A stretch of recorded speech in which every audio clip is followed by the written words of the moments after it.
دوسری دلیل ان کی یہ ہے کہ عروہ ابن الزبیر رحمہ اللہ نے کہا کہ کچھ لوگوں نے خواب میں دیکھا کہ ابو لہب کو عذاب دیا جا رہا، تو اس سے پوچھا گیا، ارے ابو لہب تمہارا کیا حال ہے؟ تم نبی صلی اللہ علیہ وسلم کو اتنے ستاتے تھے، ایمان بھی نہیں لائے، تمہارا کیا حشر ہوا؟ تو اس نے کہا کہ میں تو سخت عذاب میں جکڑا ہوا ہوں، پکڑا ہوا ہوں، لیکن ہر پیر کے دن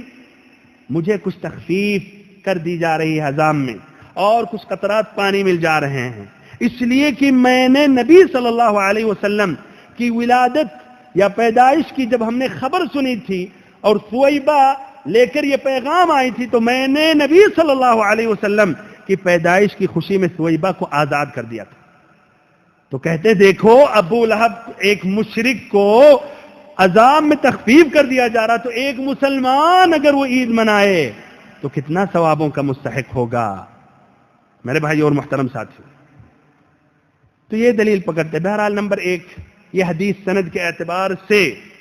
اس کو مرسل کہا جاتا ہے۔ مرسل سے مراد کیا؟ مرسل سے مراد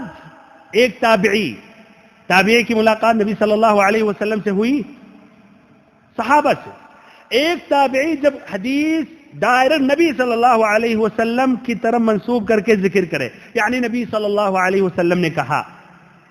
تو بھائیو یہ مرسل ہے، یعنی بیچ میں یہ سوال یہاں اٹھتا ہے، یہ تابعی ہیں، ان کی ملاقات نبی صلی اللہ علیہ وسلم سے نہیں ہوئی، نہ ابو لہب کے زمانے میں تھے،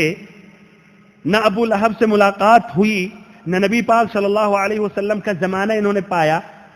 تو کیسے روایت کر رہے ہیں؟ اس کے معنی بیچ میں واسطہ ہے، بیچ میں کچھ واسطہ، کچھ لوگ ہوں گے، یعنی ممکن ہے ایک صحابی اور ممکن ہے کوئی ایک دوسرا تیسرا چوتھا، کئی لوگ بیچ میں ہوں، پھر جا کر مثلا ابو لہب تک یا اس صاحب واقعہ جس نے خواب میں دیکھا وہاں تک پہنچے، تو اس کو سند کے اعتبار سے اس کو نہیں مانا جاتا ہے،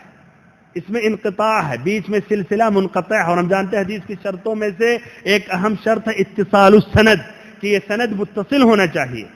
جو روایت کر رہا اس کی ملاقات اپنے شیخ سے ہونی چاہیے، اس کی ملاقات اپنے شیخ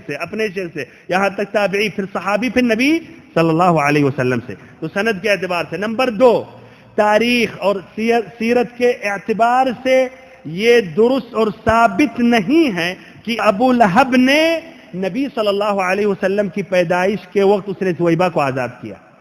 یعنی اس پر کوئی ثابت یا واضح دلیل نہیں ہے۔ بہرحال نمبر 3، عروہ ابن الزبیر روایت کرتے ہیں، ممکن ہے جس سے روایت کر رہے ہیں وہ آدمی کافر ہو، اور کافر کی روایت مقبول نہیں، اس لیے وہ ذکر ہی نہیں کرتے ہیں۔ کون ہے؟ کہا کہ خواب میں دیکھا گیا، پھر ایسے ہی وہ خواب کی بات ہے، اور خواب پر بھروسہ نہیں کیا جاتا ہے بھائیو،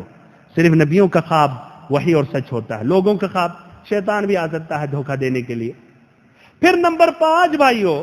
ہم اور آپ ماشاءاللہ اب اس قدر سمجھ رہے ہیں، یہ مفہوم نکلا، صحابہ کرام کے ذہن سے نہیں یہ بات گزری، ان کے پلے نہیں پڑے، تابعین، تابع التابعین، بڑے بڑے امام، یہ محدثین، کسی کے سمجھ میں نہیں آیا اس حدیث سے، اور ماشاءاللہ آپ کی سمجھ میں آ رہا ہے، اور آپ اس سے بھی استدلال کر رہے ہیں عید میلاد النبی صلی اللہ علیہ وسلم منانا جائز ہے، تو ماشاءاللہ آپ کو تو یعنی کافی اونچا درجہ دینا چاہیے، نبیوں کے بعد کم سے کم ولایت کی درجہ مل جانی چاہیے، تو بھائیو اس میں بھی دم نہیں ہے۔